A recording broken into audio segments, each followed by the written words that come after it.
la Russie a lancé son « opération militaire » en Ukraine le jeudi 24 février. Tous les soirs, à 19h30, 20 minutes vous propose son point récap sur le conflit diplomatique russo-ukrainien devenu une guerre qui fait chaque jour des morts, des blessés et des milliers de réfugiés.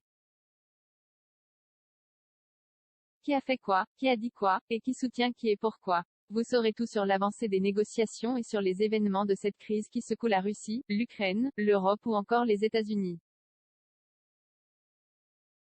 Ce vendredi, Moscou a accusé Kiev d'avoir mené une attaque à l'hélicoptère sur son territoire. Les négociations se poursuivent sans avancée, tout comme l'invasion russe en Ukraine qui s'embourbe jour après jour. Vous avez raté les derniers événements sur les tensions en Ukraine? Pas de panique, 20 minutes fait le point pour vous tous les soirs, à 19h30.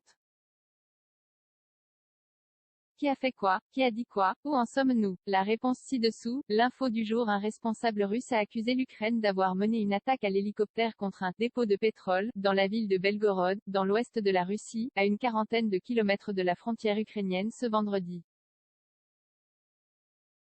Il est clair qu'on ne peut pas considérer cela comme quelque chose qui va créer les conditions appropriées pour la poursuite des négociations, a réagi Dmitri Peskov, porte-parole de la présidence russe. De son côté, Kiev a refusé de confirmer la frappe. La phrase du jour. L'ONG Human Rights Watch a appelé les autorités ukrainiennes à enquêter sur de potentiels « crimes de guerre » envers les prisonniers russes, après la diffusion d'images semblant montrer des soldats ukrainiens leur tirant dans les jambes.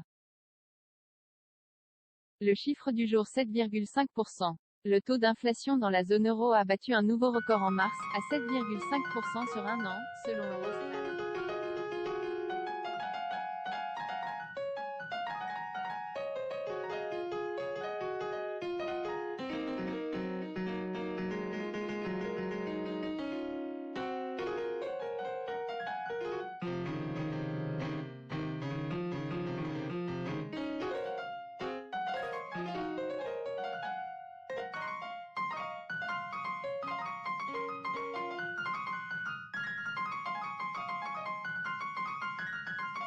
Garantie par d'autres pays face à la Russie.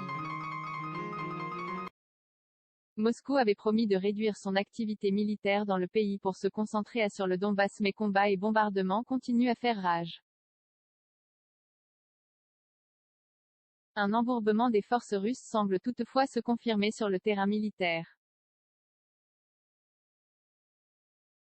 Dans la région de Kiev, les villages de Sloboda et Lukashivka ont été repris par les troupes ukrainiennes.